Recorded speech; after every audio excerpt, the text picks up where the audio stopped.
আমরা অনেক সময় কারো বয়স শুনলে অবাক হয়ে যাই। দেখা যায় তার অ্যাকচুয়াল বয়স হচ্ছে ৩০ বা ৩৫ বছর, কিন্তু তার বয়সের ছাপ তার শরীরে এমনভাবে জেঁকে বসেছে যে তাকে দেখলে একজন ৪৫ বা ৫০ বছরের বয়স্কের মতো মনে হয়।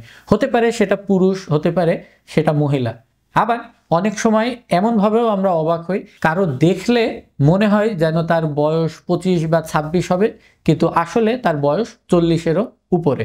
এই বিষয়গুলোকে আমরা যদি খুব বিস্তারিতভাবে জানতে চাই এবং আমার অ্যাকচুয়ালি শরীরের কি কন্ডিশন এবং কতটুকু বয়সের ঝোঁক আমার ভেতরে এসছে সেটা যদি আমরা জানতে চাই, তাহলে কিন্তু বায়োলজিক্যাল এজ বা রক্তের বয়স বা জৈবিক বয়স পরীক্ষার মাধ্যমে কিন্তু এই বিষয়টি আপনি নিশ্চিত হতে পারবেন। আমরা যে নতুন একটি চিকিৎসা পদ্ধতি আপনাদের কাছে জানাতে চাচ্ছি সেটা হচ্ছে বায়োলজিক্যাল এজ, রক্তের বয়স অথবা জৈবিক বয়স। এই জিনিসটি আমরা কি কারণে করব এবং এর থেকে আমরা কিভাবে উপকৃত হব, এই বিষয়ে আজকের ভিডিওতে আমি কথা বলবো।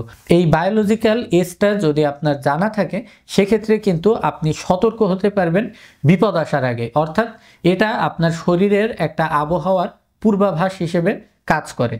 এবং আপনি যদি কখনো জানতেও চান যে আপনার ভেতরে বড় কোনো রোগ বা বড় কোনো শারীরিক জটিলতা দেখা দিয়েছে যেটার আপনি চিকিৎসা করেছেন, এর রেশ আপনার শরীরের উপরে কতটুকু প্রভাব বিস্তার করেছে, হতে পারে সেটা কোনো রকম বড় ধরনের ইনফেকশন বা বড় ধরনের জন্ডিস অথবা ডেঙ্গু রোগ, এই জাতীয় বিষয়গুলো আপনার শরীরকে কতটা ভঙ্গুর করে ফেলেছে, এই বিষয়ে যদি আপনি জানতে চান, সেক্ষেত্রেও কিন্তু এই বায়োলজিক্যাল এজটা আপনাকে সহায়তা করতে পারে। সাধারণত শুধুমাত্র রক্তের পরীক্ষার মাধ্যমে এই এজটা আমরা আপনাকে জানিয়ে দিতে পারি।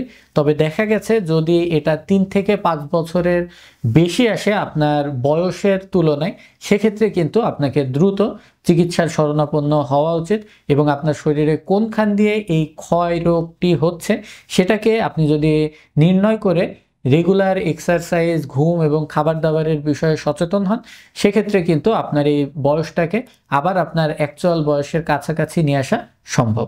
আল্লাহ হাফেজ।